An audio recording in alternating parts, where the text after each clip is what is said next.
sol vai brilhar, levando alegria no ar. 98.7 Rádio NSC, a rádio que fica com você.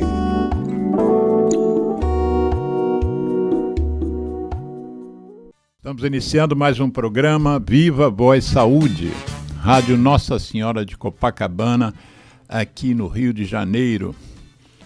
Estamos iniciando mais um mês do ano, dia 1º de novembro de 2025, e nós vamos hoje bater um papo ótimo com uma pessoa que eu gosto muito, que é a nossa psicóloga, ativista, palestrante e escritora Dina Frutuoso, professora doutora da Universidade Federal do Rio de Janeiro, a UFRJ, e uma batalhadora por um tema de saúde que eu acabei sendo seduzido por esse tema.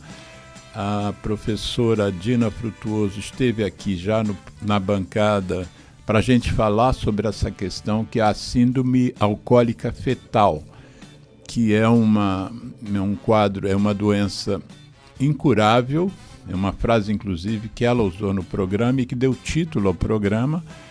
A SAF é uma doença incurável, mas por outro lado ela é 100% prevenível.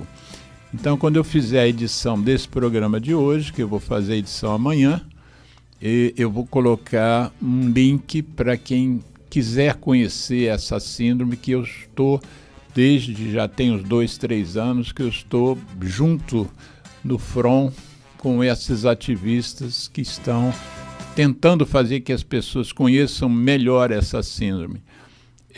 Mas hoje nós não vamos falar sobre questões ligadas diretamente à saúde, mas já falando de tema ligado à saúde, porque nós vamos hoje celebrar o lançamento do 7º livro da doutora Frutuoso, e esse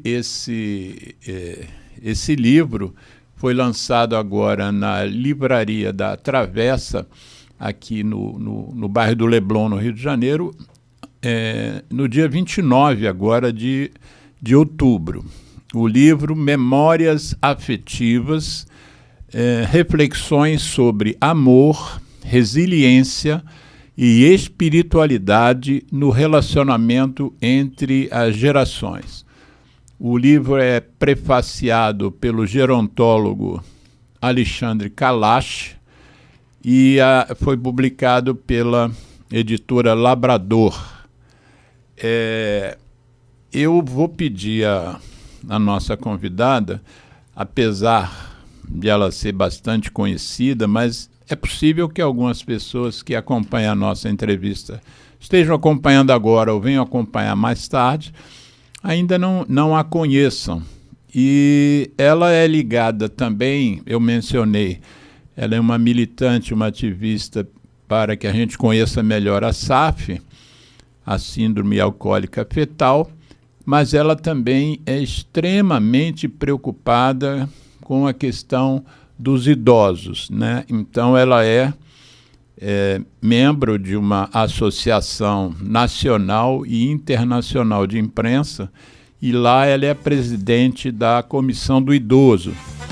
Então, Dina, eu gostaria que você se apresentasse para as pessoas que ainda não te conhecem, e eu vou revelar não é um segredo, mas é uma particularidade sua, que é mais uma coisa que me faz te admirar muito, que você é uma mulher de 85 anos de idade, e eu, no lançamento do seu livro lá na livraria da Travessa, eu comentei que você parece ter 55, né? Então, isso é admirável, alguém com a sua potência, com o seu dinamismo, com tudo que você faz, a forma como você faz e fala, mostra que essa coisa do idadismo, do etarismo, tem que ser realmente banida. Você é um exemplo que eu que não sou tão novo assim, mas eu já me espelho em você. Eu quero chegar como você está chegando e vai longe ainda, né? E ainda lançando o 7º livro, né? Fala um pouquinho de você, Dina. Depois a gente fala no livro propriamente, mas fala um pouquinho do seu caminhar, né? Como é que você tem lidado com isso tudo, mas vivenciando, né, diversas gerações as quais você acompanha e lidera de uma certa maneira. Fala um pouquinho de você para que te conheçam. Eu quero cumprimentar todos que estão nos vendo a qualquer hora, né? Porque agora com os meios de comunicação é muito interessante, né, doutor? Porque as pessoas podem nos ver a qualquer momento, depois que o senhor fizer a edição. A minha história é uma história de filho de imigrantes. Meu pai chegou aqui aos 16 anos, vindo com a roupa do corpo, porque vovó portuguesa não queria perdê-lo, porque eles iam para as colônias portuguesas defender, né, as colônias. E ele tinha 16 anos quando ela conseguiu mandá-lo para o Brasil. E mamãe, de origem espanhola, nascida na Espanha, veio para cá com 8 anos de idade, porque vovô era anarquista, uma pessoa cultíssima, de uma família blasonada na Espanha, mas acontece que, como ele era anarquista e eles estavam em guerra civil, ele teve que fugir para o Chile. Uhum. Então, depois veio vovó e mamãe para encontrar com ele, que já estava no Brasil. Então, toda a história da ancestralidade, ela vem perpassando os valores da nossa família, quer dizer, são os valores ligados à cultura europeia do interior, né? Das pessoas do interior. O lado espanhol era de perto de Vigo, e eu me lembro sempre que eu dizia para a vovó, você está falando errado, porque ela falava na Ria. E eu dizia, não, vovó, é Rio. E quando eu cheguei lá e que eu vi, aí quando eu estudei o que era uma ria, que é um braço de mar que entra pela terra, mas quando eu tinha 6, 7 anos, eu não sabia, né? Sim. Aí eu dizia, não, vovó está falando errado. Mas depois eu vi a Ria de Vigo, que tem um porto maravilhoso. O Porto de Vigo, que é uma coisa maravilhosa. Então, eu gosto muito de comer peixe, coisas do mar, porque desde pequenininha que eles me ensinaram a comer peixe. Tem várias coisas folclóricas da nossa família ligado a isso. E o lado português. Eu sou extremamente parecida com o papai, até hipertensão eu tenho, sabe, doutor? Sim. Que é uma das coisas que acontece muito, né, com os portugueses. Então, a gente vê como a ancestralidade é importante na formação dos valores. Por isso que nesse livro, quando o senhor fala na família, na espiritualidade, eu coloquei isso. Eu conto, não vou dar spoiler agora, deixo que o livro está à venda na Amazon, então depois a gente fala. Mas a história da minha vida escolar, ela começou aos 11 anos de idade, quando eu passei para o Instituto de Educação. Aí foram 7 anos de Instituto de Educação, que naquele tempo era a melhor escola pública que nós tínhamos. Aí saí professora e fiz Era ali na Marise Barros? Da Marise Barros, claro. Na Tijuca. Colégio, que é um quarteirão inteiro, até hoje ele está lá. Depois eu fiz imediatamente, saindo do curso, quer dizer, sendo professora, né? Primária, eu fiz para pedagogia, era a Universidade do Brasil. Então, eu fiz 4 anos de pedagogia, sou formada pela Universidade do Brasil. Que hoje é o UFRJ. É, o UFRJ. Depois, eu fui, mas eu gostava muito, eu fui muito boa aluna de psicologia no Instituto de Educação com a doutora Iva Bonoff. Várias pessoas que estão nos ouvindo devem ter ouvido falar, ou foram alunas até do Instituto, que muitas pessoas por Copacabana, por essas regiões, foram alunas do Instituto.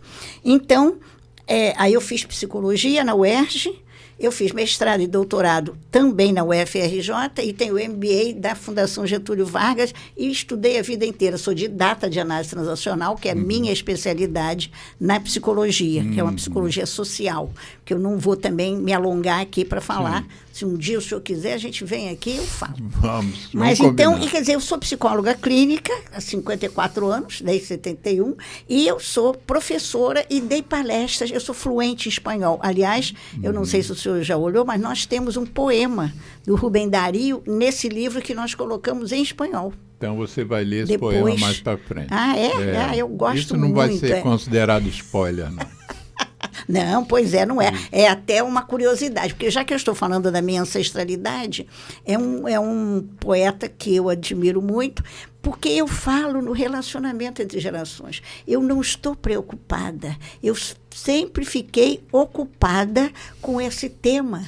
Tanto que em 1985, quando saiu o livro do Skinner, sobre a vida dele, que Skinner, um grande nome na psicologia americana, ele, em 1985, lança um livro que foi logo imediatamente traduzido no Brasil, contando um pouco da história dele e já falando. Aí eu comecei a falar nas minhas aulas de psicologia sobre envelhecimento, porque na universidade não se estudava envelhecimento. Então, tudo isso veio da minha curiosidade, é uma característica que eu gosto muito em mim. E a sua relação com a proteção do idoso? Como é que isso se encaixou na sua vida? Pois é, então, eu sou de uma família longeva. Esse avô que eu estava dizendo que era anarquista, ele morre em 1947, com 80 anos aqui no Rio de Janeiro. Naquela época era um assunto. Era como se tivesse 110 hoje. Então, eu fui criada com pessoas que duraram muito. A minha avó, a esposa dele, a avó espanhola, que tem muita coisa dela aí, ela foi muito importante na minha formação. Geraldo, vou tossir. O Geraldo permite, né, Geraldo?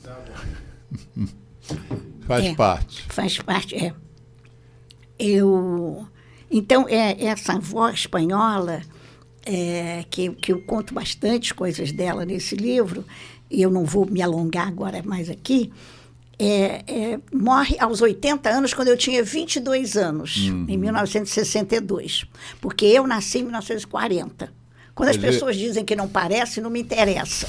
Porque as pessoas ficam falando muito do físico. Aí eu falo bastante disso no livro. Sim. O físico é uma parte. Nós temos várias condições na vida. Então, algumas pessoas fazem mais isso, fazem mais aquilo.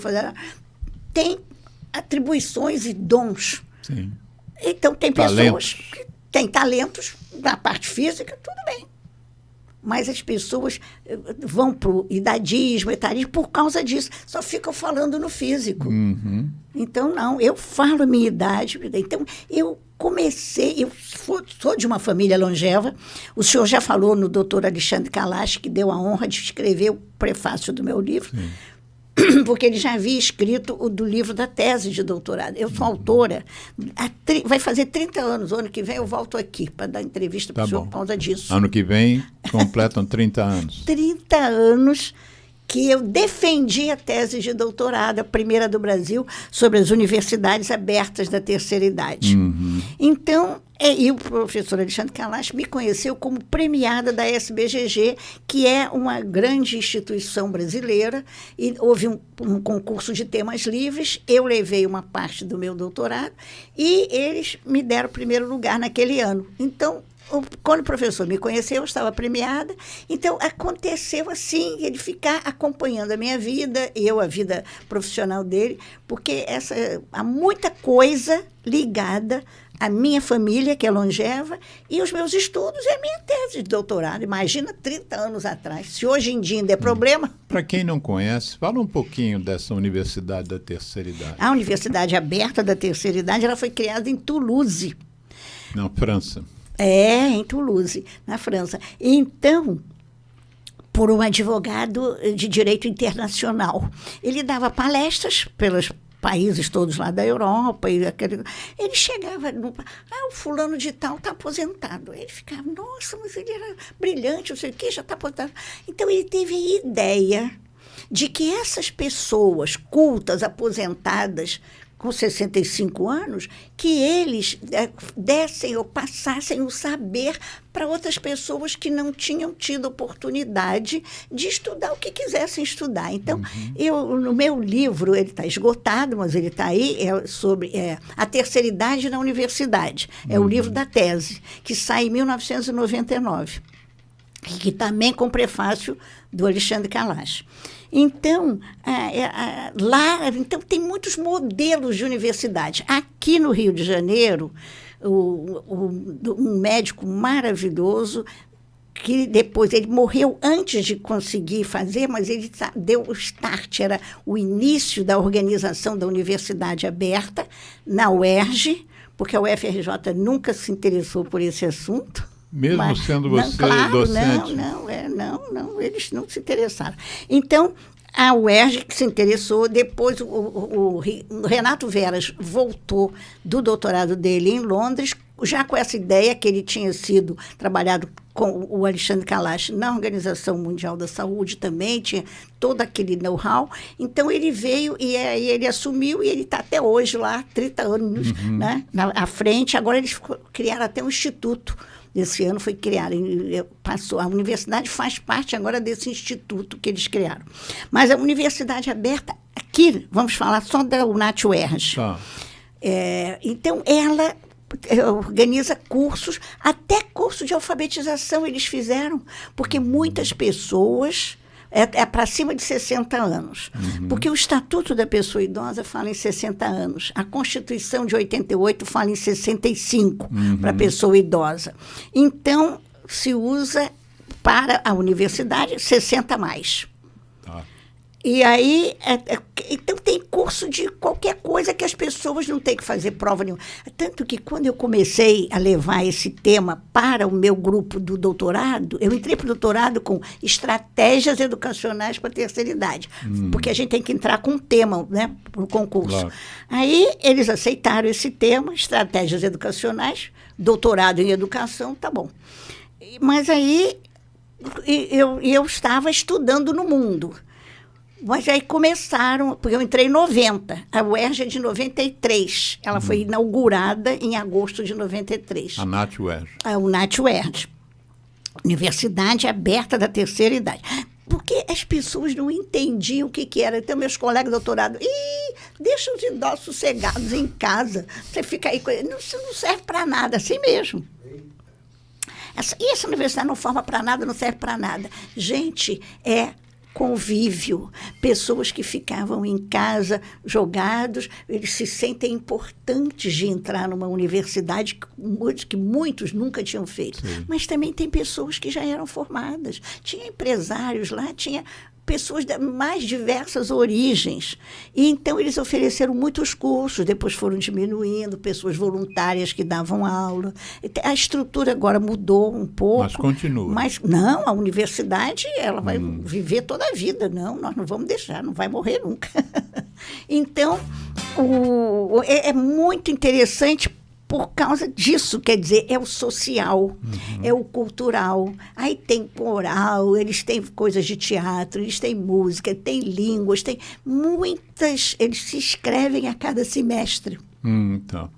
Então, é muita coisa que tem. Se eu, então, por exemplo, vale quiser fazer um curso lá, como é que é feito esse processo? Para fazer curso? Se eu quiser... o senhor vai se inscrever lá, qualquer pessoa pode se inscrever, acima de 60 anos. Eles abrem inscrições, e aí tem lá o dia de inscrição tal. E às vezes qual é curso, online, tá? Tem tudo direitinho, o curso, quantas horas, o dia da semana, porque geralmente os cursos são uma vez por semana. Tá. E é muito interessante, pessoas vêm de longe, inclusive por causa da localização da UNAT-UERJ, da UERJ, da estrutura física, as pessoas vêm de metrô, de trem, de Vila vários Isabel lugares. tem aquela estação no Maracanã ali. Nossa, eles vêm de longe mesmo. Estação de metrô, né? É verdade. Então, é muito interessante. E eu peguei, que eu estava pesquisando, né, fazendo a parte de levantamento, tudo. Então, em 93, quando ela foi inaugurada, eu fiquei feliz da vida, porque eu tinha ido na inauguração da universidade, que Campinas foi a primeira que fez no Brasil. Saiu no Fantástico, foi uma série de coisas. E já tem mais de 30 anos, né? Já, tá falando claro, 93, então, 32 anos. Interessante. Talvez a gente pudesse até abrir um espaço aqui no programa e fazer um programa sobre o NAT. Você me recomenda alguém e tal? Com certeza. Muitas pessoas podem vir aqui falar. Vai ser muito pessoas da origem. Eu acho que muita gente desconhece. Mas ainda desconhece. Você nunca tinha ouvido falar, né, Geraldo? Então, eu já tinha ouvido falar, mas tema sem nenhuma... que foi muito difícil, porque eu não tinha orientador na universidade, foi uma grande dificuldade. A banca depois também, eu tive 2 médicos na banca, 2 médicos lá Apesar de ser uma tese sobre educação. Né? Era uma tese sobre educação, mas tinha médicos que trabalhavam na UNAT, porque o médico que organizou lá na UERJ, ele era da parte de medicina social lá da UERJ. Tá. Então ele que é tinha essa muito visão. Avançada, né? Muito reconhecida a medicina social da UERJ. Medicina social, muito avançada. Então é um trabalho muito interessante. Eu fico emocionada até de falar, porque né? foi Você pegou o início. Você pegou antes, inclusive. Eu cheguei antes dela, porque eu entrei em 90 já com esse tema, porque eu estudava o exterior. Foi em 1972 a primeira que o Pierre Vilar fez lá em Toulouse. 72, Os Estados Unidos nunca se interessou, porque eles têm os community college, eles nunca se interessaram. Lá não seria. Agora, a Europa tem tudo quanto é lugar. No meu livro, esse livro da tese de doutorado, eu cito a um capítulo inicial. Se alguém quiser procurar, às vezes encontra num sebo. Nos sebos, vai encontrar. Qual é o título? O título é esse, a terceira idade na universidade. Não é a universidade da terceira idade, é a terceira idade na universidade. A terceira idade na universidade. E o subtítulo é justamente a entrada no terceiro milênio, porque ele saiu em 99. Sim. Você é de família longeva, mas a gente é evidente que toda a humanidade está ficando longevo, né? Sim, nós mudamos o perfil, né? Nossa estrutura, quando o senhor olha, já é um barril. Parece que no Brasil agora, mais de 15% da população tem mais de 60 anos. Né? É verdade. Isso nunca ocorreu antes. Claro, não. E porque, inclusive, nós estamos com 1,7 de nascimentos, não está repondo a população. Não está repondo. Para repor, tinha que ter cada casal pelo menos 2 filhos. Isso. Nós não temos. Nós temos 1,7 só de nascimentos, né? Eu e minha esposa cumprimos essa tarefa. Nós temos 2. Bem, né? Tá o Geraldo tem quantos, Geraldo? Tem 2 filhas. 2 também, 2 meninas. Tem um casal. Tá vendo? Mas vamos fazer o seguinte. Vamos agora cair de cabeça nessa sua obra Memórias Afetivas, reflexões sobre amor, resiliência e espiritualidade no relacionamento entre as gerações. Esse é o 7º livro. Eu vou ler aqui uma frasezinha que tem na contracapa que me chamou muita atenção. A 4ª capa. A 4ª capa. Por que algumas pessoas se emocionam até as lágrimas ao falar de memórias afetivas, enquanto outras evitam o assunto completamente, né? Porque a gente, quando lê assim, à primeira vista, memórias afetivas, parece que é só coisa boa, né? E, às vezes, as memórias que a gente traz, nem tudo é bom, né? Nem tudo foi um passado bom, né? Mesmo, inclusive, eu estava conversando com uma amiga ontem, que ela tem uma referência da mãe que não é nada boa, né? Muitas pessoas chegam ao consultório assim. Exatamente. Ela, inclusive, está fazendo terapia e eu acho que esse tema está sendo trabalhado. Eu sugeri a ela que acompanhasse o nosso programa. Mas, como você é autora do livro, define assim, não é define.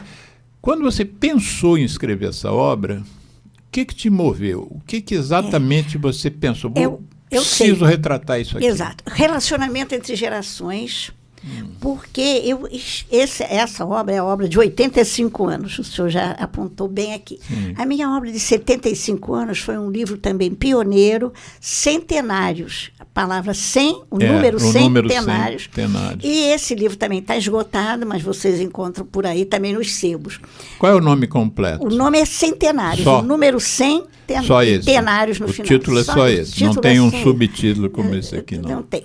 Tá, Centenários. É Centenários. Então, na hora da edição do programa, eu vou escrever isso, vai aparecer na tela, inclusive a capa do livro a gente bota. A capa do livro também. Tá. Então, é muito importante, o que eu sempre trabalhei, porque como professora, como psicóloga clínica, eu recebia pessoas assim, a partir, até algumas crianças eu tive, mas era mais adolescentes, adultos jovens e pessoas idosas, era a minha clientela básica.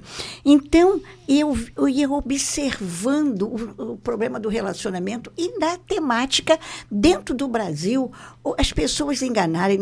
Eu fui 10 anos conselheira estadual da pessoa idosa, daqui do estado do Rio de Janeiro, então nós observávamos as queixas, aqueles problemas, que nós hoje em dia temos até Patrulha 60+, tem telefone do Conselho Estadual da Pessoa Idosa, tem telefone, o Disque 100, que é nacional, e tem também Me relembro o Disque 100. O que é o Disque 100? O Disque 100 é um número nacional para as pessoas se queixarem com os problemas que eles têm. Pronto. Mas pessoas idosas? Não. O Disque 100 é para todo mundo. Tá. Mas o 165 aqui no estado do Rio de Janeiro é um programa, é um número especial. 185 é o da Patrulha 60, mas fez um ano, é novinha. Até depois, se o senhor quiser entrevistar o coronel. Qual é o objetivo da Patrulha 60? O objetivo da Patrulha é justamente parecido com a Patrulha da Mulher. Maria da Penha? Maria da Penha. O que ele fez? Por enquanto só está em Copacabana, Leme e Niterói. Porque começou agora. Foi uma dificuldade para o coronel conseguir colocar isso em prática. Eles recebem através de um número do telefone e aí eles vão lá. Mas eu valorizo essa patrulha porque ela é muito mais educativa. Do que repressora. Então eu estou gostando muito. Tem queixa, mas eles chegam lá, eles procuram conversar, mostrar. Porque muitas vezes a pessoa, é só da pessoa idosa, é 60+. Tá. Então, então recebem a queixa pelo número, um número telefônico, 165, e aí a patrulha vai lá ver o que está acontecendo. E muito interessante, eu até fui homenageada, eu até agradeço ao coronel Iecim, que como chama o coronel? Iecim. Iecim. É o coronel Iecim, que comanda essa patrulha. E, possivelmente o senhor vai entrevistá-lo também, que eu vou lhe dar um nome depois. Esse 165 é só no Rio de Janeiro. Esse é o nosso programa passa em outros lugares. É só no Rio de Janeiro. Tá. Mas é isso que eu digo.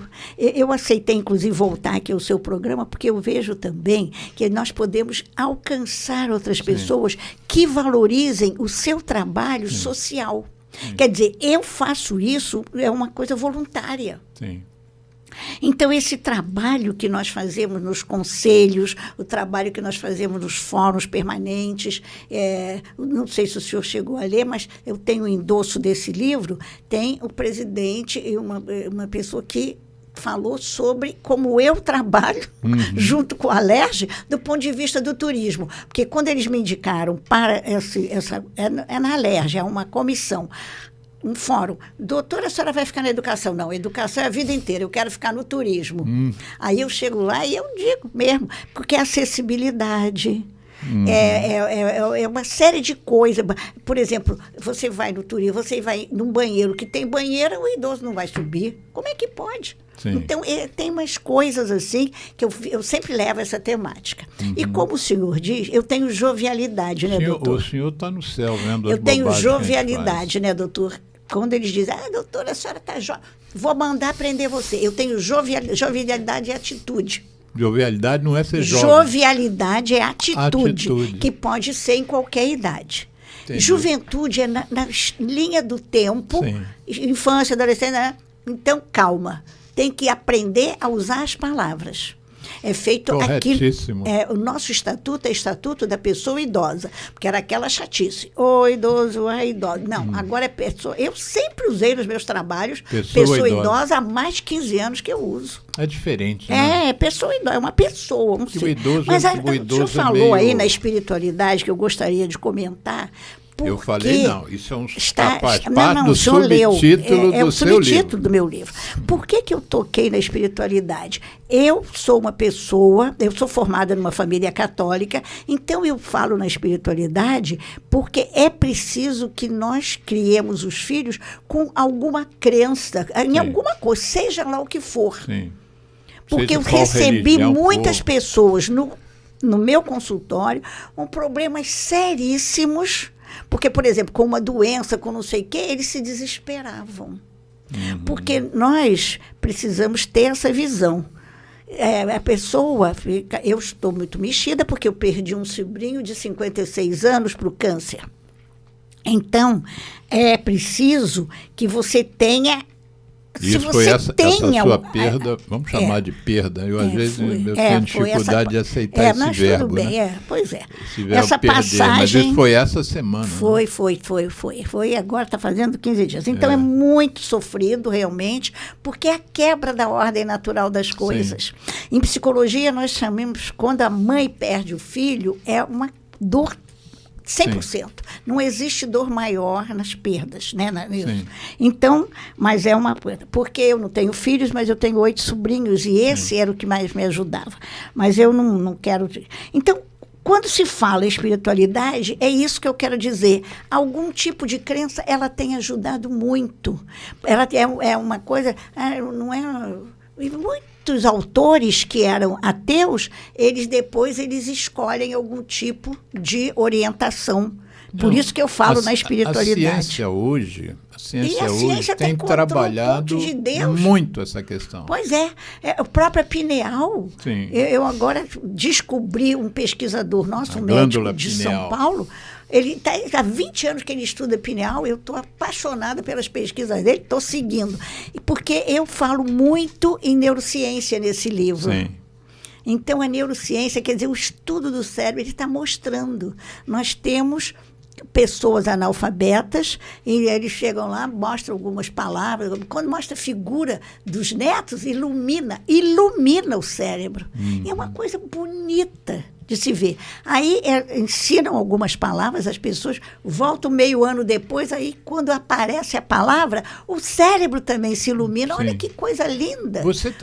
Quando eu te pedi para falar sobre a motivação para escrever esse livro, você trouxe para a sua experiência... O relacionamento entre gerações. Você trouxe a sua experiência de consultório e você disse assim que é muito comum, né, haver relatos e sofrências de questões relacionadas a conflitos entre as gerações. Violência. Até violência física. Vários tipos de violência financeira, patrimonial, não é? E outros tipos de violência, né? A psicológica, até a sexual, doutor, nós temos encontrado. Então, são muitos tipos de violência. Mas você fala, é uma preocupação sua de estabelecer elos mais fortes entre as gerações. Qual é o papel do que você definiu para botar o título, Memórias Afetivas? O que você quer dizer com isso? Que as memórias afetivas, elas podem servir de escudo para os óbices que nós vamos passar na vida, todos nós. Um dia encontrei uma senhora, eu estou fazendo tudo para o meu filho ser sempre feliz. Minha senhora, isso é a pior coisa que a senhora pode pensar, porque isto não existe. A felicidade permanente, os loucos, eles estão permanentemente, então tá bom, está fora da realidade. Mas uma pessoa comum precisa saber que passará altos e baixos, todos nós. Às vezes as pessoas nos olham na posição que nós estamos e não sabem o que nós já passamos. Eu não vou dar spoiler, mas o senhor que já leu o meu livro, o senhor sabe que eu conto. Eu vi a morte 3 vezes perto de mim. Então, quer dizer, são vivências. que nós temos. A sua e própria outras morte. Coisas. Você viu a sua própria morte Claro, 3 vezes. mas eu não vou falar nisso agora, Tá. porque as pessoas, depois, quem se interessar, pode ler e outra hora a gente pode falar. E sabe por quê? Porque eu quero falar, o senhor falou no amor.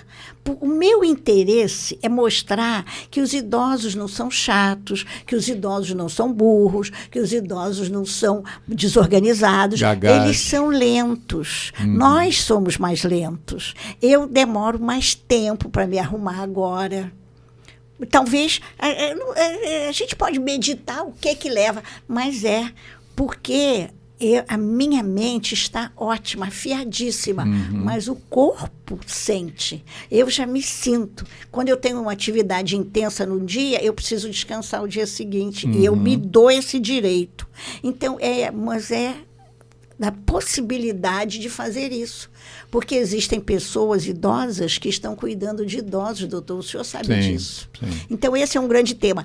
Mas, então, o que me levou a falar em memórias afetivas é isso, é justamente, e com aquele livro Centenários, em que eu entrevistei 15 pessoas, foi o primeiro do Brasil, sobre pessoas lúcidas de mais de 100 anos. Então, eram os 2 critérios. Tinha que ter 100 anos e era lúcido, porque eu entrevistei. As pessoas, eu ia nos lugares, tem coisas muito interessantes lá no livro. De vez em quando eu abro e fico me lembrando. 15 pessoas. 15 pessoas acima de 100 anos. Do Rio de Janeiro? Só do Rio de Só Janeiro. do Rio de Janeiro. Porque ninguém estava patrocinando a minha pesquisa, era eu sozinha. 15 com mais de 100. Foi fácil De 100 você anos. achar 15 Sabe pessoas por que eu com mais de 100 descobri? anos? O senhor já falou em estatística aqui, eu quero voltar nisso.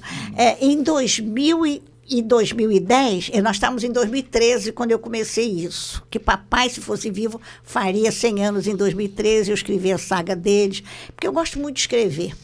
Então, eu escrevo livros. Você é palestrante. Eu sou palestrante, é verdade. Eu sou palestrante. Então, quer dizer, é muita vivência que eu tenho. Não só foi da família, mas tudo, do consultório, dos alunos na faculdade, que muitos alunos nossos eram criados por avós. Quer dizer, eu com vamos dizer assim, com esse foco. Porque na vida é preciso ter foco. Sem dar spoiler do livro Centenários, o que você depreenderia assim, de interessante sobre essas 15 entrevistas, essas 15 personas? Muito interessante. Olha, dá uns exemplos. Não posso. Aliás, quem fez a apresentação do livro foi a desembargadora federal Maria Helena Cisne.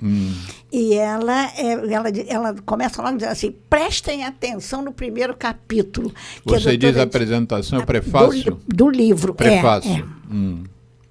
Não. Ela fez a apresentação, porque quem fez o prefácio foi o Alexandre Kalash. Também. Ele fez o prefácio. Chama-se apresentação. A sua relação com ele é forte, então, né? Desde a história ele me conheceu, eu estava premiada da SBGG, mas isso na década de 90, E com a primeira tese de doutorado do Brasil. Ele valorizou bastante, o professor Vamos dar um corte no programa e fala um pouquinho sobre o Alexandre Kalash, que pode ter muita gente que não associa. O Alexandre Kalash, ele foi durante 20 anos presidente na Organização Mundial da Saúde da parte ligada à pessoa idosa. Tanto que havia aquela confusão do Dia do Idoso aqui no Brasil, porque era dia de um santo, 27 de setembro, não era São Cosme e São Damião, é um outro santo também. E aí, quando eu escrevi um artigo, ele disse: você pensa que todo mundo é católico? Aí eu disse: não, professor, é que eu não sei o que é. Aí ele disse: não, em 1982, a Organização Mundial já colocou o Dia do Idoso como 1º de outubro. E nós aqui não sabíamos nada disso. Então, quer dizer, globalmente é o 1º de outubro. Globalmente é 1º de outubro. Sim, mas aí nós depois, inclusive, quando nós éramos conselheiras, eu fazia parte do conselho, nós conseguimos que o Dia Nacional fosse também nesse mesmo dia. Porque foi a mesma luta da síndrome alcoólica fetal. Sim. Quando o senhor falou, eu consegui 3 leis. 9 de setembro, né? 9 de setembro. Eu consegui 3 leis, porque quando eu entrei nessa história da síndrome alcoólica, por quê? O pessoal da OAB, onde eu sou adotada há 12 anos, Quer dizer, você não é advogada, mas é Não sou, eu sou adotada. Tanto, agora o senhor disse que quer chegar na minha idade. Quero. Como eu. Sim. As presidentes, nós agora estamos com não duas tenho mulheres. Tanta pretensão de chegar como você, mas pois pertinho. Então, a lucidez é uma coisa que eu agradeço muito, né? É uma Tem coisa receita séria. para isso? Tem receita? Tem dicas. Olha, o meu livro tem umas dicas. Depois Tem. o senhor chega lá nas dicas, que o epílogo é com Mas dicas. então volta para os Mas eu quero livros falar- centenários. O que Ah, é? você depreendeu dessa história Olha, dessas é 15 pessoas? interessantíssimo. Eles me contaram como foi a festa. Tinha algumas perguntas. A infância, se eles casaram ou não casaram, tiveram filhos, contaram também. E contaram... porque tanta coisa, eu não Imagino. quero me alongar nesse Sim. livro. Se o senhor achar interessante, a gente pode um dia falar sobre isso. Tá. Eu estava começando a dizer que em 2000 foi a primeira vez que o Brasil mediu seus centenários no censo, o censo de 2000. Porque Antes disso não se... não se falava. Porque não tinha centenário ou Não, porque era um tinha, tema claro que não... tinha centenários, Já tinha. mas era um tema que não era substancial. Então, a primeira vez que aparece no censo, essa faixa é no censo de 2000. Porque eu sou pesquisador, né? Eu sou professora, doutora da universidade, tenho o vírus da pesquisa. Então, lá fui eu pesquisar. Bom, deixa eu ver, quando é que foi? Aí achei. Em 2010, porque eu estava em 2013, começando essa pesquisa com os centenários. Aí foi Que 2000, foi publicado em 2010, 2015, não é isso? em 2015 foi na Bienal Internacional do Livro, ele foi lançado. Então, aí eu vi 2000, 2010, pronto, então vamos. Eu quero aqui agradecer a doutora Carla Giacomin, que foi nossa presidente nacional do Conselho Nacional da Pessoa Idosa, que fez a 4ª capa desse centenário. Então, realmente, é porque a doutora Maria Helena Cisne, a nossa desembargadora federal, chamou a atenção do primeiro capítulo, porque eu falo centenária embrionária. Uma senhora que eu entrevistei, que ia fazer, ela nasceu em 2013, ela ia fazer 100 anos. Ela morreu uns meses antes de fazer 100 anos. E eu tinha todos os dados dela, ela queria tanto, já tinha escolhido vestido, mandar fazer vestido, era uma pessoa lúcida, ela morre do coração, assim, de repente, nada, não ficou doente, não ficou nada, ela morreu, simplesmente morreu.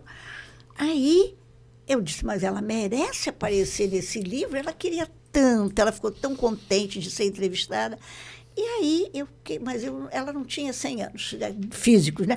Mas eu me lembrei, que eu sou muito criativa, ela era centenária embrionária. E botei lá, centenária embrionária. E abro o livro com esse capítulo, falando tudo dela, porque os outros eu fui falando ao longo do livro. Eu conto a festa de 100 anos de todos eles, conto uma que não fez nada de aniversário, nunca teve aniversário na vida, não queria nem saber de aniversário.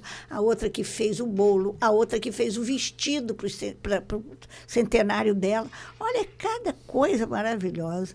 E a gente tem hoje... E tem também declaração. Tem uma página do Zico e uma página do Roberto Dinamite, porque os centenários, eles eram fã-clube. Teve uma que me disse, eu não sou Flamengo, não, eu sou Zico. E aí eles escreveram? Eles escreveram, tem uma página de cada um lá. Eu vou procurar esse livro no sebo. Procura no seu. Você que tem 85, você pensa nisso? Em fazer 100 anos? Ou não passa? Não, Vive o aqui e o agora. Eu vivo aqui e agora. Esse não é a minha... As pessoas dizem muito, a senhora quer... Eu não penso nisso, eu penso no dia a dia. Né? E agora que nós perdemos esse menino, eu estou no LinkedIn, eu escrevi outro dia luto, perda de um adulto jovem da família. Sim. E aí eu escrevo sobre isso. Quem tiver LinkedIn, porque eu sou Dina Frutuoso, eu sou marca. Então, em todos os meios de comunicação, é só procurar Instagram. Dina Frutuoso, Instagram também, tudo, porque eu escrevo e eu estava bastante sofrida, foi realmente uma perda, para mim, uma perda. A gente está Agora, eu queria falar era sobre o amor, que as pessoas têm me perguntado então, muito. Então fale. Eles dizem, agora vamos saber os seus segredos. Eu digo, olha, eu estou falando do amor aqui. Mas foi cômico, começaram a contar isso. Eu quero falar que o amor que eu falo aqui é no sentido grego da filia, que é o amor à amizade, a importância da amizade na vida, na saúde mental. Esse livro fala muito de saúde mental. Por isso que o senhor disse que não vai falar de saúde hoje, eu até levei um susto. Não vou falar da saúde do normalmente a gente fala. O Storge, que é o amor familiar. São os dois amores que eu falo aí nesse livro. Sim. Porque os gregos eles tinham palavras diferentes para os diferentes tipos de amor. Mas então eu escolhi falar disso. Para mim, não é um livro sobre o amor sexual. É um amor filial, familiar, a importância da família. Como eu tive uma visão e uma vivência de família muito boa, e eu observei, porque eu alfabetizei mais de 500 brasileiros, e eu tenho um trabalho voluntário, porque a banca era tão diferente de tudo meu, que eles dizem, como você vai socializar esse saber? A banca me perguntou logo, quando eu acabei, que eles gostaram lá de tudo, aí me disseram, como é que você vai socializar esse saber? Vou criar um trabalho voluntário onde as pessoas idosas vão servir com um amparo afetivo, porque a maioria das nossas crianças é desenraizada da escola pública. Eles não têm familiares. Eles têm, às vezes, o pai, a mãe, muitas vezes só a mãe. Então, porque o pai ficou para lá ou vai para qualquer outro lugar. Então, por isso que para mim é muito importante isso, quer dizer, falar no amor, amizade, que é chamada filia no grego, e o storge, que é o amor familiar. Então, o amor, amizade e o amor familiar. Agora, a gente precisa falar na depressão, né, doutor? Vamos lá, vamos fazer um intervalo. No segundo bloco, a gente começa falando da depressão. Da depressão. O Geraldo vai escolher uma música que fale mal do cigarro e daqui a pouco a gente volta. ZY1 201, Associação Comunitária Nossa Senhora de Copacabana, 98,7 FM, a onda que chega ao seu coração. Rua Hilário de Gouveia, número 36, nono andar, Copacabana, Rio de Janeiro.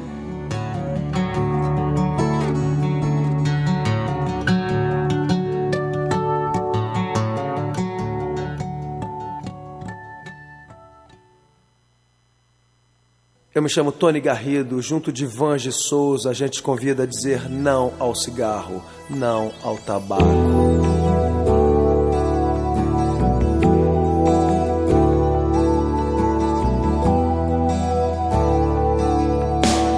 Em meio ao caos da fumaça, de tantos carros e chaminés, somado ao ar já pesado, cigarros, charutos e narguilés.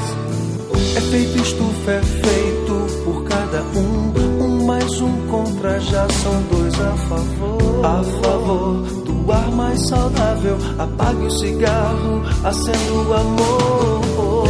Eu trago a música, soa bem ao meu e ao seu ouvido. Eu trago a música, é o que temos sempre oferecido. Eu trago a música, respiramos melhor o planeta e nós. Eu trago a música, mundo sem tabaco, levante a sua voz.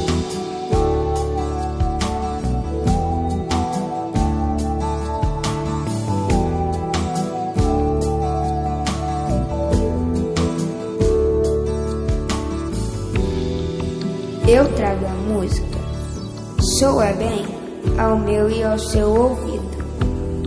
É o que temos, sempre oferecido. Eu trago a música, respiramos melhor o planeta e nós. Mundo sem tabaco, levante a sua voz. É feito estufa, é feito por cada cada um mais um contra, já são dois a favor. A favor do ar mais saudável, apague o cigarro, acenda o amor. Eu trago a música, soa bem ao seu ouvido. Eu trago a música, é o que temos sempre oferecido. Eu trago a música, respiramos melhor o planeta e nós. Eu trago a música, mundo sem tabaco, levante sua voz.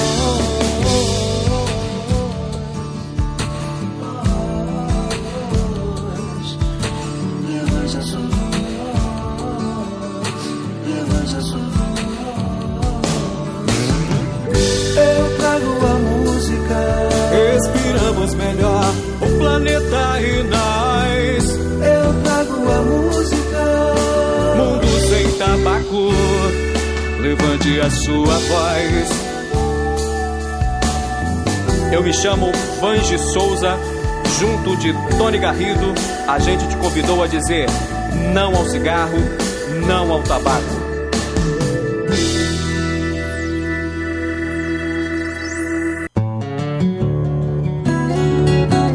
ZY1 201, Associação Comunitária Nossa Senhora de Copacabana, 98,7 FM, a onda que chega ao seu coração. Rua Hilário de Gouveia, número 36, nono andar, Copacabana, Rio de Janeiro.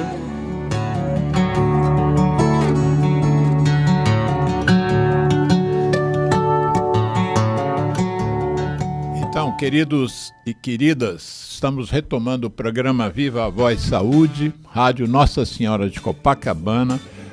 Hoje nós estamos batendo um papo com a psicóloga, ativista, palestrante, professora, doutora da Universidade Federal do Rio de Janeiro, uma mulher multitarefa, multitalento, e que acabou de lançar, há 3 dias atrás, o livro Memórias Afetivas, né? 3 dias, dia 29 de outubro. Memórias Afetivas, reflexões sobre amor, resiliência e espiritualidade no relacionamento entre as gerações. No fechamento do primeiro bloco, ficou no ar a palavra depressão. O que você queria nos dizer sobre isso? Olha, doutor, a depressão foi o tema escolhido pela Organização Mundial da Saúde, dada a quantidade de pessoas com depressão, porque a depressão leva ao suicídio. Nós temos no Brasil crianças a partir de 8 anos se suicidando. Nós temos suicídio em qualquer faixa etária, inclusive nos idosos.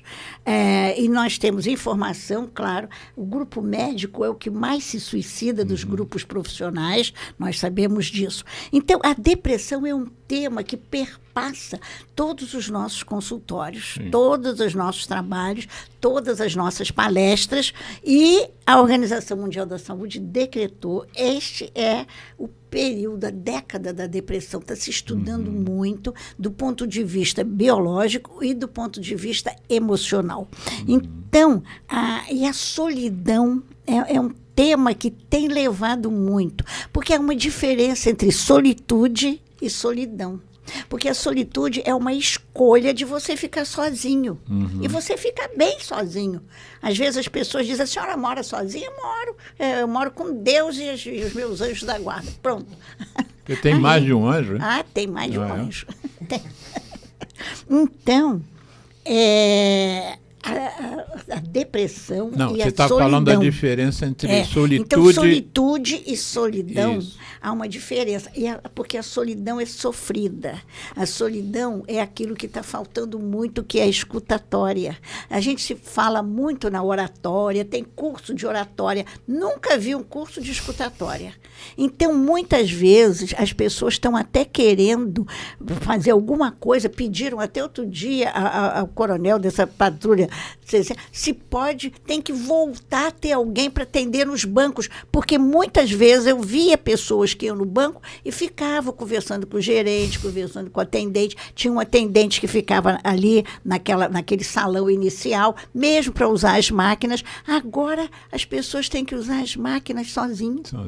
Então está uma confusão. Um coronel lá estava contando, tinha um idoso com papelzinho, o senhor pode me ajudar? Ele não sabia nem quem era, quem estava atrás dele, escrito lá, banco tal, qual era a conta, qual era o número, tudo dele.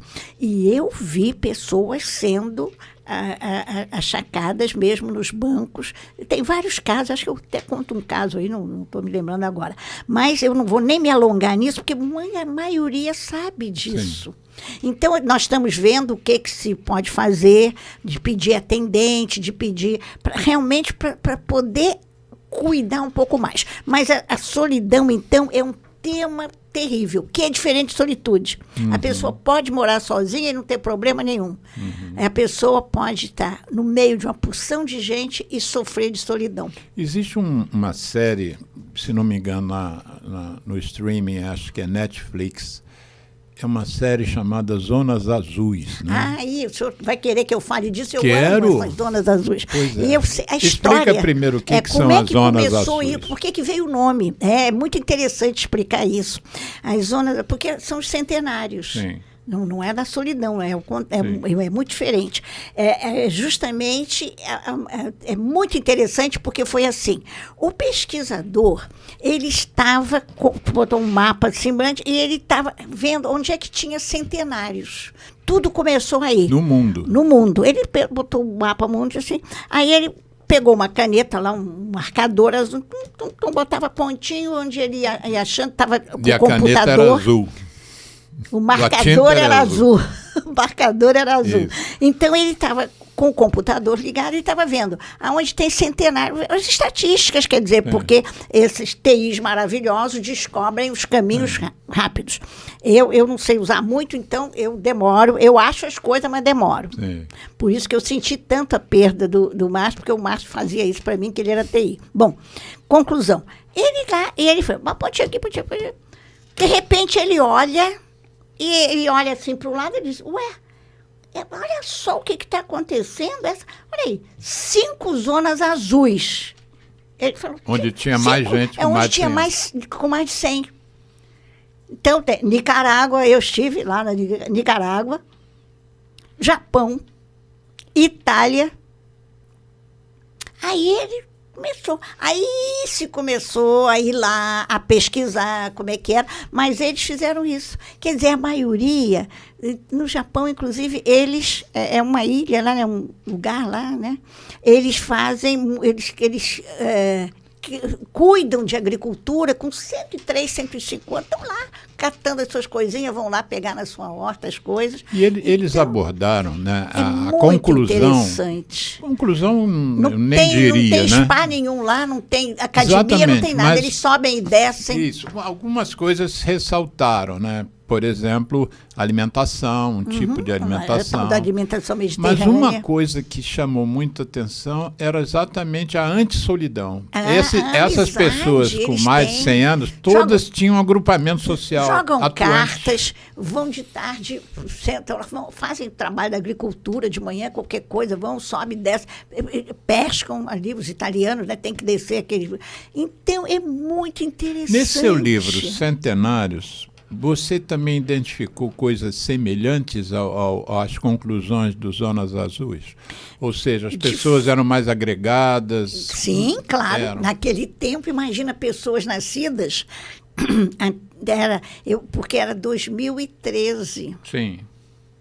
Quer dizer, foi até 2013, né, que eu pesquisei. Tem a gente lá de nascido em 1913. Em 1906, acho que é o mais antigo, tinha 107 anos. 7613, 1906. Então, o senhor vê, teve uma que eu liguei para a Bahia para falar, porque ele usou um termo lá, eu sabia lá o que era aquilo. Aí eu fui, liguei para uma amiga baiana, E perguntei, fulana, o que é isso? Aí ela me explicou o que era lá do interior, e que eles faziam coisas, e era tudo brincadeira, buscar água, não sei o que, era brincadeira, não era trabalho infantil, forçado. Dos 15 que você entrevistou, nenhum vivia solidão? Não tinha nada de solidão, nada. Alguns estavam em casas de repouso e muitos estavam na casa de família mesmo. Sim. Tem casos interessantes, mas eu não queria me alongar aí, porque eu queria voltar a esse livro das memórias afetivas. Se o senhor quiser que eu fale dos centenários, a gente o senhor volta. Está muito interessado nos centenários. Eu estou muito encantado com essa história de chegar aos 100 anos. Mas tem muitos. Deixa eu sem dar spoiler. Eu estou falando sobre o... Não, mas antes de você prosseguir, eu vou ler 2 parágrafos aqui do prefácio do doutor Alexandre Kalash, que ele começa, na verdade o livro vai começar assim: conheço Dina Frutuoso desde os anos de 90 e a considero uma estudiosa de grande mérito sobre relacionamento intergeracional e envelhecimento no Brasil. Em 1999, prossegue o Alexandre Kalash, escrevi a apresentação do seu livro sob a tese de doutorado da UFRJ, onde ela é professora doutora, publicada no mesmo ano, 1999, A Terceira Idade na Universidade, Relacionamento entre Gerações no Terceiro Milênio. Isso. Tendo sido a primeira tese do Brasil sobre o tema das universidades abertas à terceira idade, aquilo que você comentou aqui, mas que está no livro, no início do livro, são os primeiros 2 parágrafos do prefácio do doutor, professor Alexandre Kalash, Isso. Que tem te acompanhado desde então, desde 90. Dele, se o senhor quiser ler a qualificação dele, está aí. Está aí também. Eu só falei que ele presidiu, mas está... Isso. É uma honra ter esse prefácio. E ele diz assim: Dina enfatiza em seu livro Memórias Afetivas, que é o que nós estamos conversando aqui, considerações nas principais áreas da vida humana, colocando luzes para que cada um assuma sua responsabilidade social e pessoal, aprendendo a cuidar-se e a valorizar-se. Isso é importantíssimo para mim. Eu falo durante o decorrer do livro muito sobre isso. Por isso que depois a leitora crítica, nós tivemos uma boa leitora crítica, que ela sugeriu: doutora, a senhora sabe muito disso aqui, escreva mais. E aí virou epílogo. Sim. Porque eu tinha no corpo do livro, no parágrafo, porque são só 7 capítulos. Sim. E aí ela me sugeriu, aí nós aumentamos e falamos no epílogo, então as dicas. Eu comentei aqui em off que eu sou boêmio, normalmente vou com o meu cachorro para a noite, aí leu mas as dicas, ontem eu não levei ele. Ontem eu levei o seu livro para o boteco que eu frequento, fiquei lá aquele intelectual de boteco, lendo o livro. E como você me sugeriu, eu fui lá no epílogo, No epílogo, e tem realmente umas dicas. Eu acho o seguinte: as pessoas, eu recomendo que leiam um livro, e eu não considero que seja um spoiler. Não, agora já se pode falar, porque ele já foi lançado, está na Amazon e nas livrarias. Eu vou ler aqui algumas das dicas. Cuidar da alimentação, do sono e beber água. O senhor dá licença só de eu falar uma coisa? Porque quando me perguntam, mas a senhora tem algum segredo? O segredo é que mamãe fazia comida de verdade, que agora os nutricionistas estão falando muito. Sim. Então, 85 anos até, mamãe já sabia fazer comida de verdade. Era o que se fazia, na verdade. Era o que se fazia, né? Então, e aí, de vez em quando, eu recebia depois no consultório, porque, eu não gosto muito de comer na vovó. Por quê? Porque lá só tem comida de panela. Aí eu olhava. Claro que na casa dele era bife com batata frita o dia inteiro. Não, e era lasanha da congelada no forno. Os congelados, essas coisas. Então, quer dizer, nós comíamos alimentos mais saudáveis e lá em casa era isso. E nós não tomávamos refrigerante nunca. Minha mãe deixava eu tomar, minha mãe era nutricionista, deixava eu tomar refrigerante aos domingos. Isso, então aos domingos nós era um copinho bonito de pezinho que mamãe colocava à mesa e tinha soda e papai botava umas gotinhas de vinho, aí fazia um desenho e nós adorávamos. Tomava groselha, não? Não, groselha não. Não era da sua família. Eles não punham groselha. Essa primeira dica aqui do epílogo é o que se está falando hoje. Mas se fala Cuidar da alimentação e do sono. Nós já fizemos um programa aqui como sono. A cada dia tem mais notícia nova, mais artigos sobre a importância do sono. Outro dia uma perguntou, com essa morte assim prematura do seu, a senhora está tomando o quê? Essa é outra coisa. Está tomando o quê para dormir? Eu digo, não, minha filha, eu sei fazer meditação, respiração e eu nunca tomo nada. E não pode ficar perguntando o nome de remédio, porque é uma das manias das pessoas idosas. Se alguém fala uma medicação, ele sai correndo e vai comprar. Tanto que tem uma farmácia atrás da outra, porque eles vivem de... Isso é uma das explicações para ter tanta farmácia. É a responsabilidade nossa de escolher. Eu não sou coitadinha.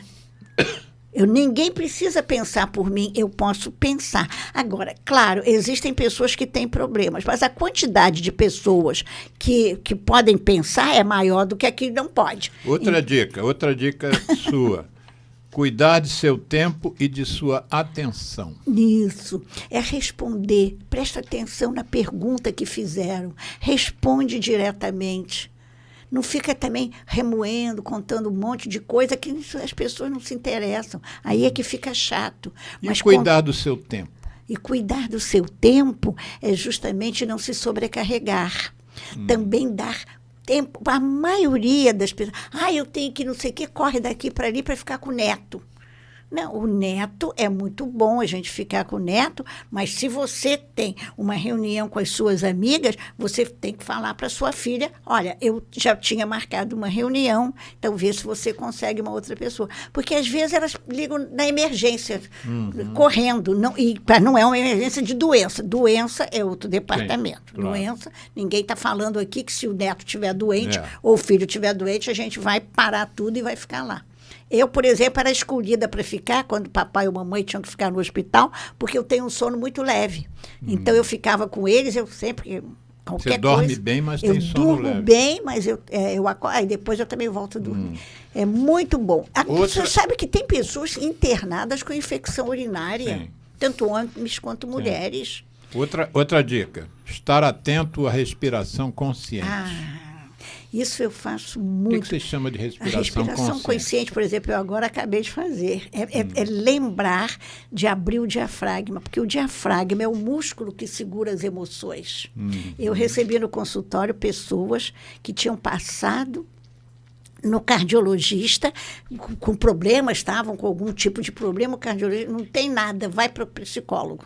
Porque isso, eu sempre trabalhei muito corpo e mente. Então, o corpo, ele vai nos ajudar muito. A respiração, porque é o sopro. Sim, sopro divino. É o sopro divino. E quando você perde a respiração, aquela gente que morreu de susto, é claro, tranca. O diafragma é assim. Ele tranca o diafragma, não passa o oxigênio necessário, a pessoa morre mesmo. E a gente, quando está estressado, a gente respira mais rápido. Isso. Né? Então, e às vezes controlar a respiração acalma. Isso é. Então, eu agora quero contar uma vez, eu trabalho isso no meu trabalho voluntário, que vai fazer 30 anos também, com as crianças. A gente precisava ensinar isso na escola. Sim. Aí inspira, deixa o pé no chão. Não precisa tirar o sapato. Eu digo logo, botar o pé no chão, tem que tirar o sapato. Não tira o sapato. Toma consciência de que os pés estão no chão. A maioria das pessoas está assim, fora do seu corpo. É preciso botar o eixo. É muito importante isso. Então, aprender, lembrar. Quando o senhor fez a pergunta, eu fiz a respiração consciente. Sim. Eu fui lá e abri meu diafragma, pronto. Porque eu não estava É tomar consciência de que você... Papai, por exemplo, eu fazia muito pelo telefone, ele dizia assim, só me lembro de respirar quando tu me falas. Porque a maioria dos idosos a gente não toma tem consciência e não tem contato, não percebe o nosso corpo. Eu tenho pessoas que têm uma dificuldade enorme de fazer exatamente esse exercício. Sim. Então, eu ponho a mão dele no meu estômago e na dele. Ó, faz assim, ó, me imita, faz imitação, ó, vamos fazer. Aí eles vão acalmando, porque estão tão fora de si. Então, o grande tema da vida é você se alinhar. E aí tem gente que, em vez de fazer isso, toma logo uma pílula sai correndo. Claro. E tiveram a ousadia de me perguntar. Outra dica que você dá aqui, tomar só a medicação receitada por seus médicos. Claro. Eu tive uma vez um impasse, uma amiga minha de infância, e toda a vida fomos amigas, ela já faleceu, ela disse... Qual é a medicação? O que o doutor fulano, que era o nosso ginecologista, era o meu, o que ele receitou para você? Não sei. Como você não sabe? Está lá na cozinha. Porque eu já tinha dito a ela que eu não digo nada para ninguém. Porque ele receitou para mim. Ou ela não tem nada que tomar conta da minha medicação, eu sei. Ela queria saber o que ele me receitou, porque ela comprava a medicação dos outros. Ela era uma pessoa que tinha... a maioria dos idosos tem essa mania. Comprava no Chega sentido, lá, tem uma passou caixa. Para você, eu vou comprar. Vou comprar, porque se passou para a Dina, ela está tão bem. As pessoas dizem muito isso, eles querem saber o que eu faço, o que eu tomo, qual é o remédio que a senhora toma. Aí eu tomo o remédio que o meu médico me manda. Coisa que a gente estava mencionando sobre solitude e solidão. Outra dica sua, ter pessoas amigas. Os amigos se contam pelos dedos, doutor. A maioria dos jovens... chegou um dia lá eu tenho 3.500 amigos, outra, eu tenho 5.000 amigos. Você tem conhecidos, quando muito. Seguidores, talvez. Seguidores. Amigo é a pessoa que sai de longe ou que vai e faz qualquer coisa, porque a amizade é uma coisa. É a história que eu falei aqui, que o grego falava, da amizade, que é muito, a filia, que é muito importante. E é difícil. A maioria de nós vai perdendo, eu perdi muitas pessoas, amigos mesmo na pandemia. O meu sogro, que já nos deixou, ele me disse quando eu tinha 30 e ele 60. Aí ele comentou, Alexandre, uma das coisas mais assim difíceis da gente lidar quando envelhece é ir perdendo os amigos. Né? Primeiro, quando se aposenta, porque a maioria, isso é uma coisa que eu falo também no livro, a maioria só tem os conhecidos e amigos que eram do trabalho. Quando eles se aposentam, às vezes um vai para lá, outro vai para cá, outro vai... não tem ninguém. Não tem ninguém. Então, é preciso você ir já sabendo que isso vai acontecer, quando vai se aposentar, de organizando. Aonde é que você vai? Eu tive vários casos que a proibição... Uma das coisas que papai ensinou foi a jogar cartas, a nadar, e a beber vinho e a dançar. Isso nós aprendemos com o papai. Então, as pessoas não sabem nada de jogo de cartas. Aí depois ficam... grupo de senhoras que jogam eram proibidas de jogar. Eu já fiz experimentos em escolas públicas que a diretora... E o jogo socializa, né? O jogo não é dinheiro, porque não, mas gera mais problema do que...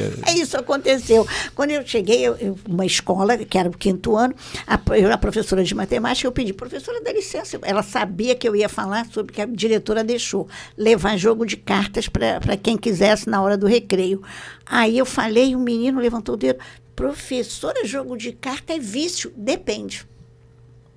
Às vezes pode ser vício, você tem toda a razão. Mas aqui é para aprender a esperar a vez de jogar, a quantidade de cartas, a sequência de cartas, esperar a sua vez, a honestidade. Trabalhar em parceria com o outro. Então, tem várias coisas. Esperar a vez de jogar.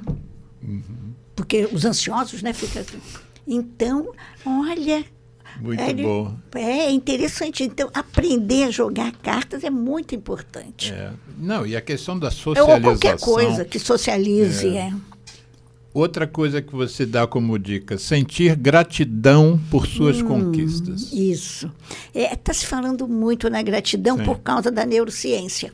A neurociência, ela mede quando a pessoa faz algum tipo de exercício de gratidão, por exemplo, pode escrever uma carta, pode telefonar para alguém. Então, aquilo, quando ele se lembra que ele telefonou para agradecer, sei lá, o bolo que o fulano trouxe. Nós fizemos um programa aqui com um oncologista, olha que interessante, um oncologista que está se interessando pelo tema felicidade. Sei. Então, o título do programa foi Felicidade baseada em evidências científicas, não é achômetro. Estão estudando isso e você está aí matando a charada que é a sobre a questão da neurociência. Verdade. Mas uma das coisas, chegou um momento do programa que ele falou sobre duas coisas. A segunda, inclusive, é a sua próxima dica. Mas ele falou sobre a gratidão. E eu, enfim, chegou um momento que eu perguntei a ele, mas vem cá, às vezes eu não tenho nada, naquele meu dia não aconteceu nada para eu ser grato. Como é que é isso? Aí ele falou assim, não, ele falou para mim assim, aqui, ele aí, eu aqui onde eu estou agora. Você não está sentado? Eu falei, estou. Então agradeça quem fez a cadeira. Olha, quer dizer, na verdade, tudo você pode agradecer. E se o agradecimento melhora você internamente, a gente tem que começar a desenvolver esse hábito, né? E quando você... Só do senhor estar falando, eu estou me lembrando, eu senti que abriu aqui. Abre, a gente sente que abre o peito. Sente, assim, bem-estar. Sim. Quando você pensa nas coisas que você pode agradecer. Sim.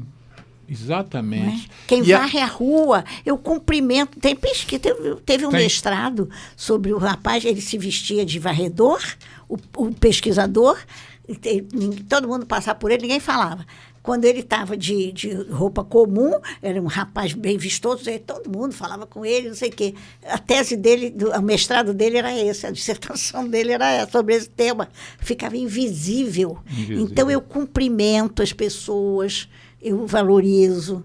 E é isso, o social.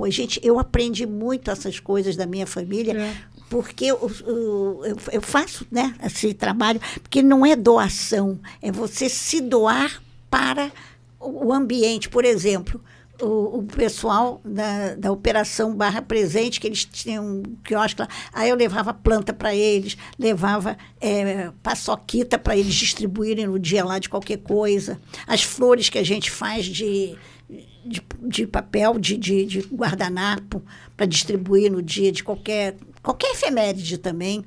Então, você deu importante. como próxima dica, quer dizer, eu estou olhando aqui o seu epílogo, já falei de várias dicas, mas é óbvio que nós não estamos dissecando as dicas, então não é spoiler. Fazer trabalhos voluntários. Pois trabalho voluntário, ele é importantíssimo, tanto que eu até falo no meu livro que vários países, eles valorizam isso e conto casos, né, também, como pontos que a pessoa ganha para qualquer coisa.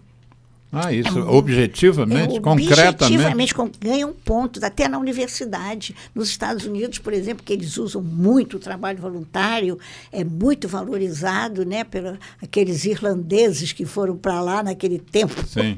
Quando a gente sabe a história dos Estados Unidos, não é brincadeira, não. Então, eles valorizam muito. Aqui nós imitamos uma série de coisas, mas as pessoas têm muita mania de fazer prato, de dar comida, aí suja a cidade. Isso aí eu sou contra. Você escreveu aqui, nessa dica, assim, cerca de 95% afirmam que recebem mais do que oferecem ao ajudar os outros. Tamanho é o afeto que recebem e a gratidão que presenciam. É verdade, é verdade. Por exemplo, eu continuo, depois da pandemia, eu diminui, eu tive esse trabalho voluntário que eu disse que eu criei a partir da tese de doutorado. Eu tive várias senhoras, elas ensinavam hinos e canções que não havia, professor de música e poesias, porque as pessoas antigamente sabiam muito. Eu sou uma pessoa que escrevo poesia, mas eu não sei nenhuma de cor. Nem as suas próprias? Não, eu não sei nenhuma. Eu sei o início dessa que está no livro em espanhol. Mas a maioria eu não memorizo nada. Não decidi memorizar essa, eu decidi, eu tenho uma boa memória, mas eu não memorizo. Eu escrevo, aí depois eu vou ler a minha poesia. Eu falo, eu vou ler a minha poesia. Mas então as dicas são assim, que o senhor está apontando aí algumas. Algumas eu vou apontar são muito... a última.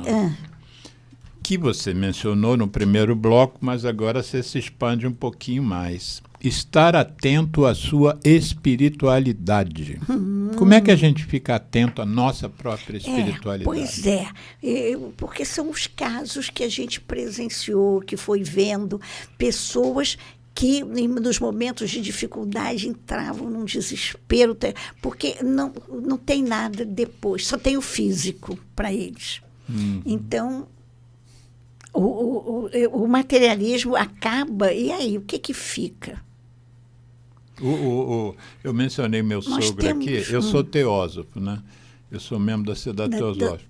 E eu me lembro que esse mesmo meu sogro que falou das perdas dos amigos, também me falou uma coisa assim, eu gostaria muito de ter sua fé, porque ele não tinha. Isso, porque a fé a gente aprende do berço.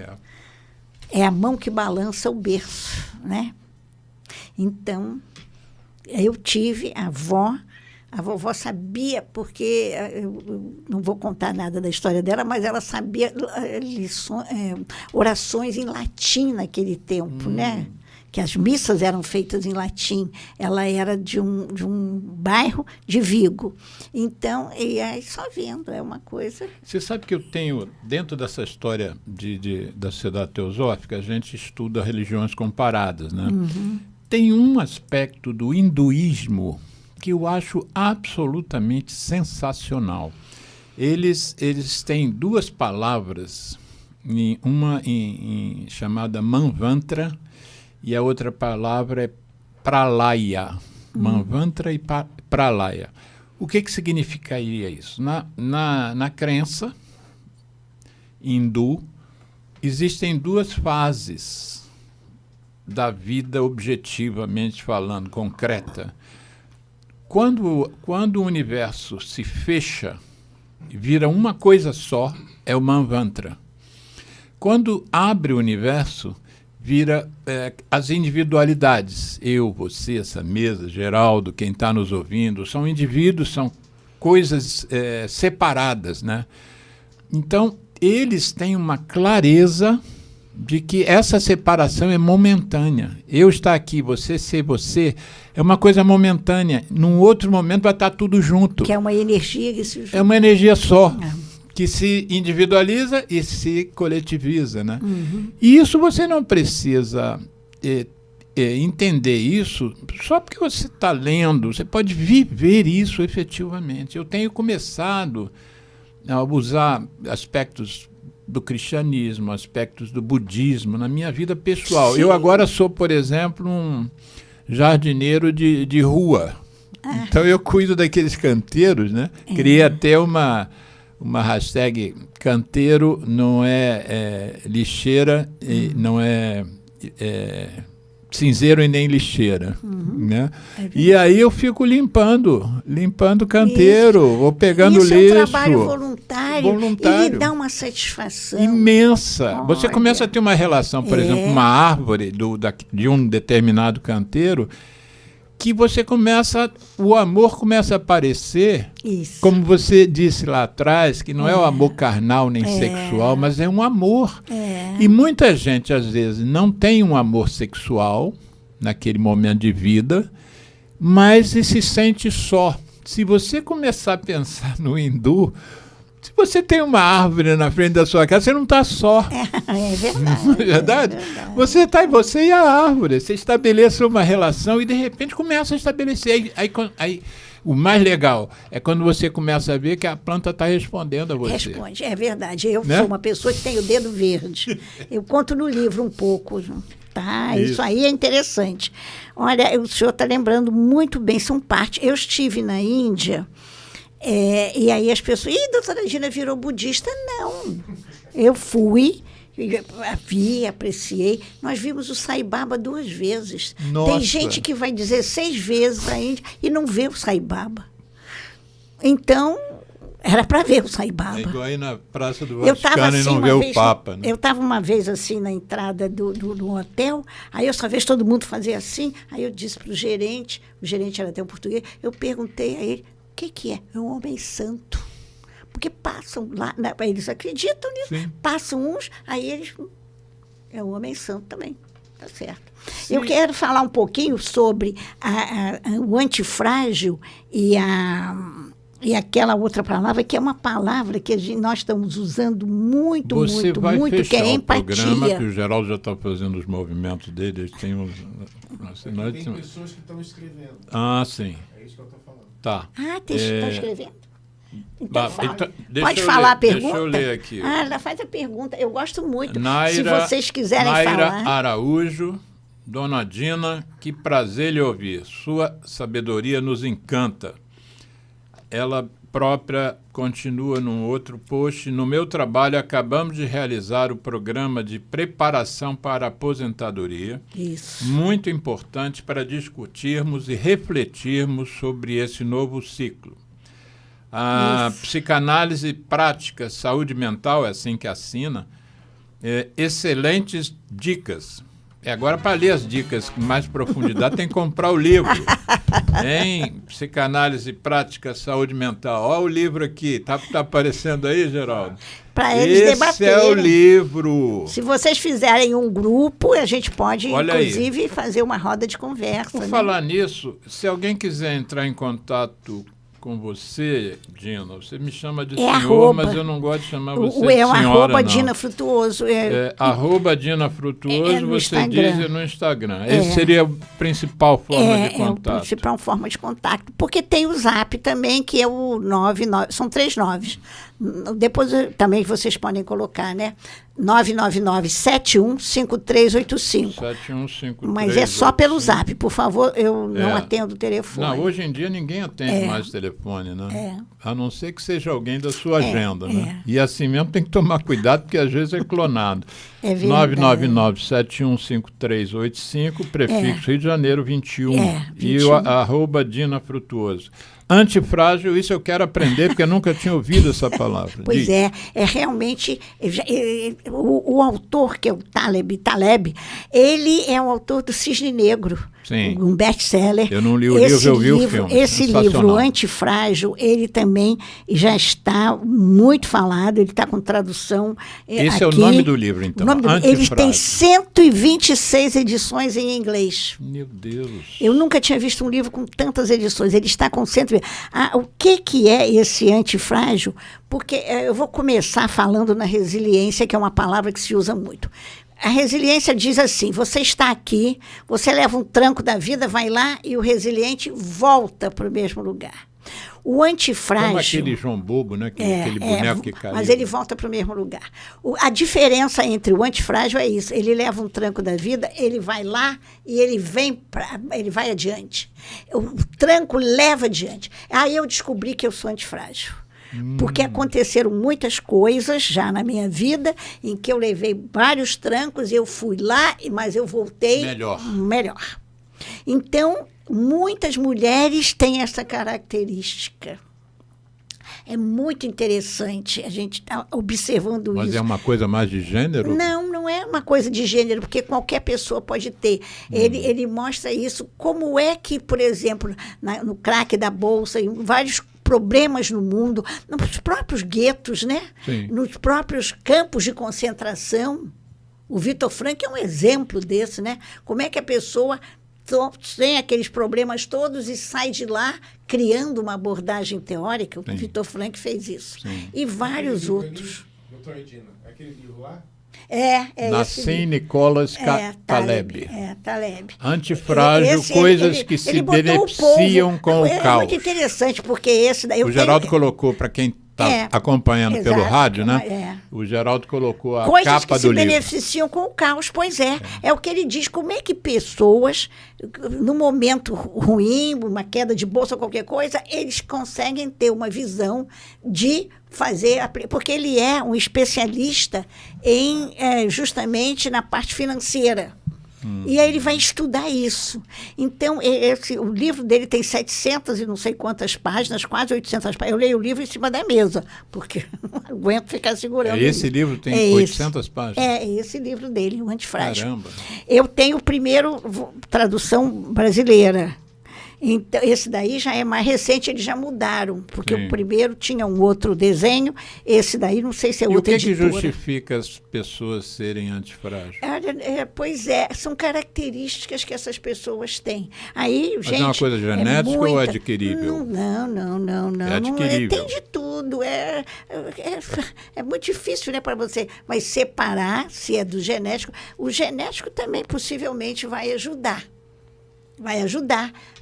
Mas lá, voltando, associando isso às memórias afetivas, se você tiver tido lá atrás, ao longo da sua formação como pessoa, dentro da sua família, você tiver tido uma boa base, isso pode contribuir para você. Por isso que o meu livro fala em raiz. Os nomes dos capítulos são nomes ligados às plantas. Sim. Então, é raiz.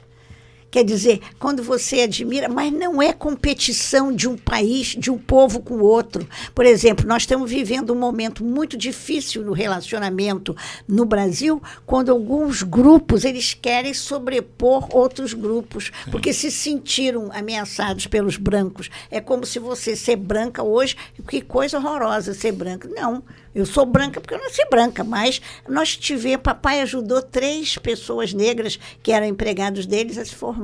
Você citou os capítulos do livro, primeiro você já tinha se referido a serem 7, e agora você faz... 7 capítulos, isso, aí agora você faz uma referência às plantas. Então, o capítulo 1, raízes, quem não as tem. Isso. Capítulo 2, aprender a escutar, compreender e conviver. O 3, desfolhando preconceitos.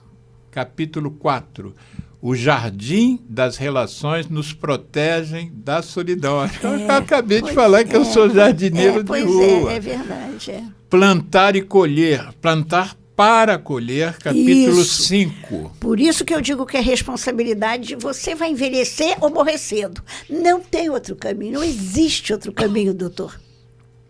Ou morre cedo, quem não quer envelhecer morre cedo, pode morrer. Capítulo 6, flores e frutos. E o capítulo 7, que vem... o epílogo, né? Primaveras que virão. O epílogo também tem o título. Raízes e frutos. Você começa com raízes, quem não as tem, e encerra o livro com raízes e frutos. Qual é a ideia a ideia da raiz eu entendo. E do fruto? Pois é, porque nós estamos mostrando para os jovens que nós, as nossas gerações, nós não aprendemos que íamos envelhecer. Nem se falava disso, né? E é o que o senhor disse, poucas famílias tinham pessoas tão idosas assim. Porque quando eu nasci, em 1940, a média de idade era 40 anos. Isso, a média dos brasileiros. Isso. O povo brasileiro. Nós agora estamos com 70 e poucos, 76, 75. Você com o Japão 85. Está com 83. Eu já estou acima, já estou com, como é que se diz? Já estou de lambuja. Estou no lucro. O Geraldo está mencionando aqui que o tempo está se esgotando. Antes disso, aquele nosso, não sei se é homem ou é mulher, mas é Psicanálise Prática Saúde Mental. Quando eu fiz referência ao livro, ela falou, já compramos. Porque eu falei, se quiser aprofundar, compra o livro. Ela falou, já compramos. E debatam, então, o livro e me tem mandam... na Amazon, não é isso? Tem na Amazon e na livraria. Olha, nós estamos pedindo que vocês façam comentários lá na Amazon, comentem algumas coisas que vocês tenham apreciado, Isso. gostado do livro, que tenha Isso. aproveitado, porque a avaliação dos leitores para nós é muito importante. Muito importante. Então, peçam às pessoas para eles, além de comprarem Isso. o livro, fazerem E nós estamos comentário chegando lá. aí o Natal, né? Um bom presente de Natal, né? As pessoas podem... Sabe por quê? Porque Você o que vai fechar, o Geraldo já está em convulsão ali. Você tem 2 minutos, você que vai fechar o programa. Eu quero agradecer ao Geraldo, você, a presença, os ouvintes, se puderem divulgar. Quem estiver acompanhando pelo YouTube, clica lá no nosso canal, diz que gostou, compartilha, mas os últimos 2 minutos do programa é você. Fala assim, Exato. memórias afetivas. O que você quer dizer para as pessoas sobre isso? 2 minutos. Memórias afetivas. Autoestima é uma temática importantíssima, porque você se valorizando, você vai passar essa imagem, porque muitos idosos negam o envelhecimento e também não se valorizando, não é valorizar, não é botar roupa bonita só, também é bom botar roupa bonita, não é? Mas é também a sua atitude frente à vida. Então a gente tem que falar disso, da autoestima, da solidariedade e do servir, porque em nenhum momento nós falamos aqui. Quer dizer, trabalho voluntário é uma forma de servir. Às vezes, são pequenas coisas. Um olhar, às vezes, é aquilo que estava faltando para aquela pessoa naquele dia. É um cumprimento, é até um mover de cabeça, é elogiar quem faz o pão, quem faz o bolo.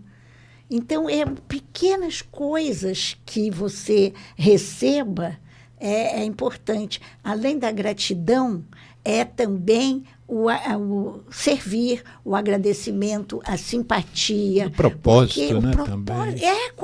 Uma das perguntas que eu faço, orientadora do meu livro, é qual é o propósito de vida. No final, o que vale a pena? Porque nós temos visto pessoas com muito dinheiro, com muita posição, que terminam a sua vida muito mal, emocionalmente muito mal. Então, nós podemos nos responsabilizar por ir aprendendo. Se não conseguir sozinho, nós temos as próprias instituições, as universidades, têm atendimento grátis de psicoterapia e também grupos. Então, é muito interessante que a gente vá aprendendo. É uma aprendizagem. Viver é uma aprendizagem. A gente pode aprender de uma maneira que dê certo ou de uma maneira que dê errado. Infelizmente, muitas pessoas confundem empatia com se colocar no lugar do outro. Não é. Isso é uma inverdade científica. Empatia é saber que o outro é o outro, que eu sou uma pessoa, o outro pode pensar diferente de mim e não é meu inimigo. Isso é muito importante para mim. E também que os jovens podem ser grandes empregados por nós, pela sociedade, pelas instituições. Nós não estamos aqui para acabar com o dinheiro de vocês, não. Nós estamos aqui para colaborar. Eu estou muito satisfeita de estar aqui e espero voltar. Gratidão. Geraldo, gratidão. Estamos juntos. Estamos juntos. ZY.